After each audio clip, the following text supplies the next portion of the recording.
आज उसी समय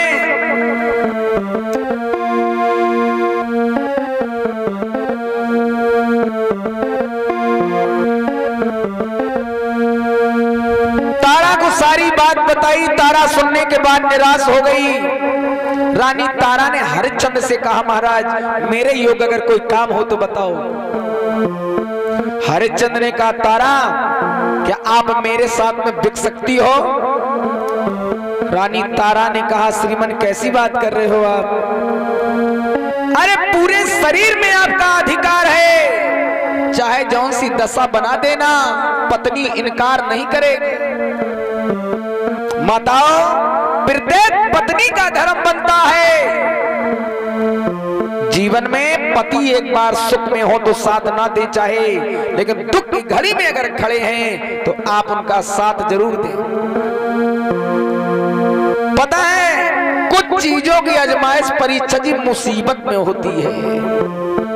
गोस्वामी जी कहते हैं कुछ चीजों की आजमाइश मुसीबत में की जाती है। बताएं, अरे धीरज धर्म मित्र और नारी,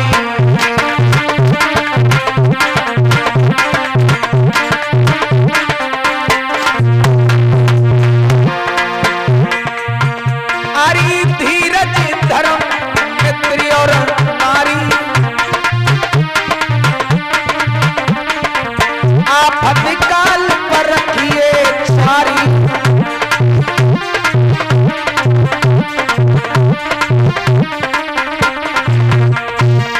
बोले धीरज धर्म मित्र और नारी, आफत काल पर रखिए चारी।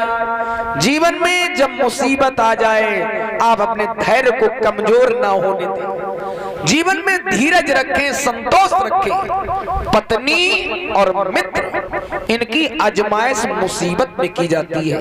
अपना कौन नजदीकी है? जब आप मुसीबत में होंगे तो सबका परिचय मिल जाता है। रानी तारा ने कहा हरिश्चंद्र से, श्रीमन मेरे योग्य अगर कोई काम हो तो बताओ।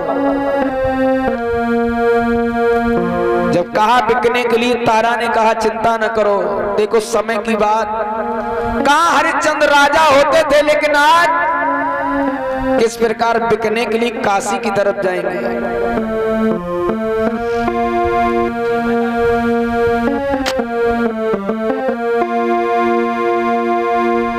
तब तक क्या देखा कि रोहितास चला आ रहा है। पिताजी क्या हुआ?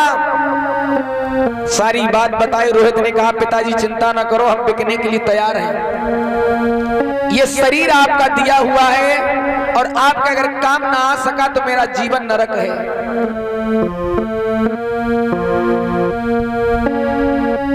महाराज हरिश्चंद्र ने राजसी भेष त्याग दिया। रानी तारा ने आभूषण और राजसी वस्त्र त्याग दिए। पुत्र रोहितास ने भी त्याग दिए। तारा ने कहा, श्रीमन हमें आपको खरीदेगा कौन? कहां पे बिकेंगे? तो कहा भगवान विष्णु शंकर ने बड़ी सुंदर नगरी बनाई है, हम लोग वहीं काशी में चल के बिकेंगे। तीनों प्राणी आज बिकने के लिए तैयार हो गए।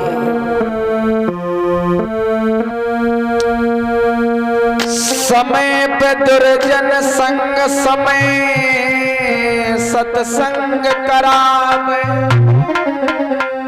समय पे बाढ़े रोग समय सब रोग मिटावे,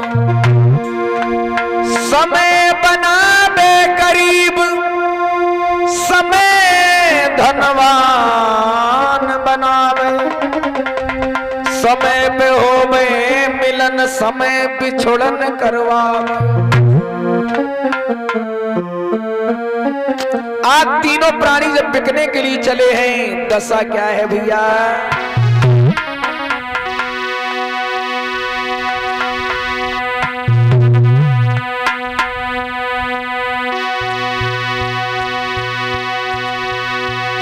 आरी रानी को श्रृंगार छुटो, केवल साड़ी एक मोटी है, राजा पे केवल धोती है, बेटा पे एक लंगोटी है।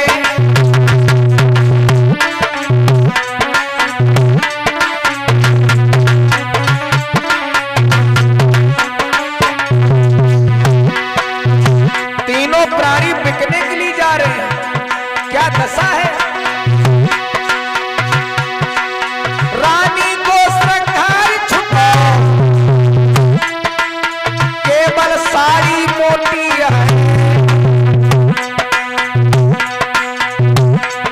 राजा पे केवल धोती है, बेटा पे एक लंगोटी है।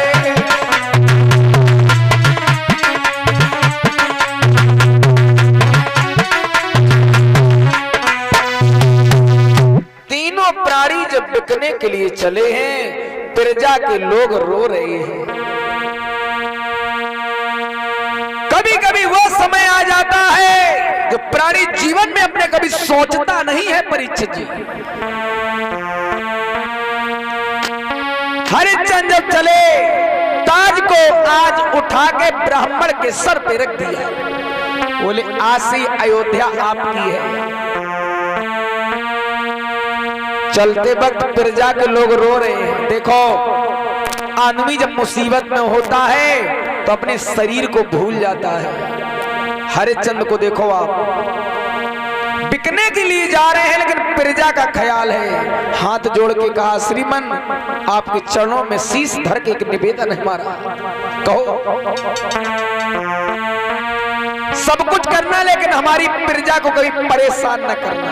बारे प्रतापी राजा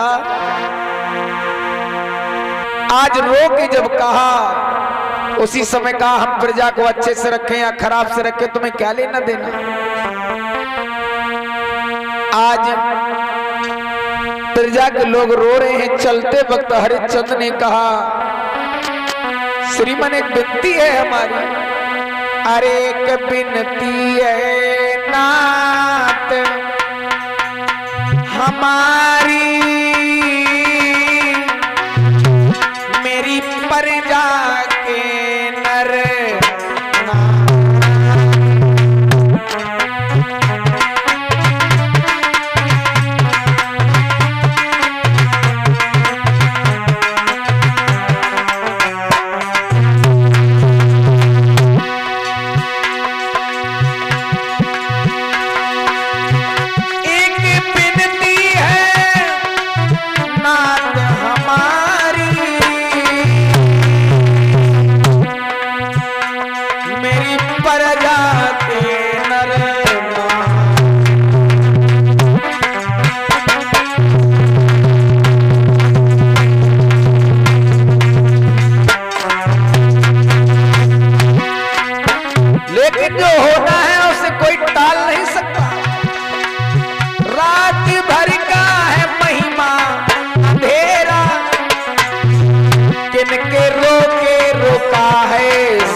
बिलखत कर